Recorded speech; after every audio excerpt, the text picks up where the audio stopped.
टाठो बचो अस्सलामु अलैकुम वरहमतुल्लाहि वबरकातुहू। उम्मीद छम कि अल्लाह ताला सिंद फजल करम सत ٲسِو तुम वार तो कार। अल्लाह ताला थीनो सलामत। बचो शेमी जमात सिंह कशर किताब सबक पारान हवा युस हवा सानी जिंदगी खतर सठा जरूरी तो इंसान सुंद ये वनो जिंदगी हुंद दारो मदार हवा पे कि बकि चीज जरूरी त्रेश जरूरी यानी आब जरूरी गजा जरूरी बकि मगर ये लास्ट फैसले गसान अल्लाह ताला अमिस इंसानस दुनिया पे निवान सह लास्ट चीज अमिस सत रोजन वोल आसान आखिरी दमस तान रिजिक खत्म गसन पत रिजिक बंद गसन पत बकि चीज हवा यूत अमिस साथ दिवान तोतानथ योतानथ यह अल्लाह ताला हवाल गसान दुनिया मज नारान यानी लास्ट चीज अमिस सत रोजन वोल आसान सह हवा।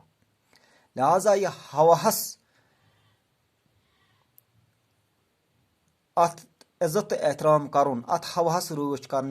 वुचान कि वन आमुत हुकुम दीन पाक कि शाहस रच अत ये हवा खालुक त्रावनुक शाह वालनुक शाह यह हवाहस पे दरित अत रच कर हवाहस अत शाहस पन्निस रच कर पत यह शाह तिथे पे त्रावान सोचान मज मे क्या कर दुनिया मज मे कम गर्ज कोरनस अल्लाह ताला फोद यह शाह खालुन वालुन यानी यह जिंदगी मीन पकन वाजिन यह कम कम गर्ज खतर तो तेल गसन यम चीज यम खराबी या दुनिया मज पौद कम खराबियन वनस यह सोन माहौल शिकार बपर अजुक सबक उम्मीद कि तुम थो तवज्जो। सरद तो तेज हवास वनान छठ गर्मस मज हवा डल दम हूँ गसान तो ٲरख फटान अत हालतस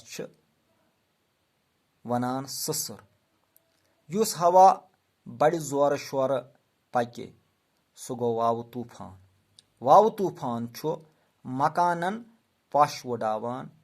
दारन दरवाजन टासरारे तुलान तो कुलन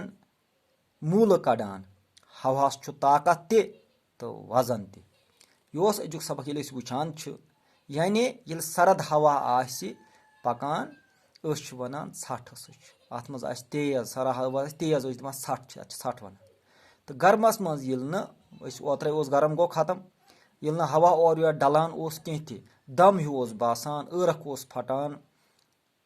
तथ वन ससर ससर हसा हवास मज यानी हवा और योर पकान कह हवा बड़ जोर शोर सान और योर पकान तथ वन वाव तूफान ये वुचान वुचन तह बचो वुचमुत कि युस हवा पत मकान हंद पश वालान कुलन फटरावान मूल कड़ान कुलन दारन टास पटास करान तो हवाहस ताकत तो वजन सह कित पे सपद तुम हेचो साइंस मज तुम पारान तुम अन फुटबॉल हवा बगैर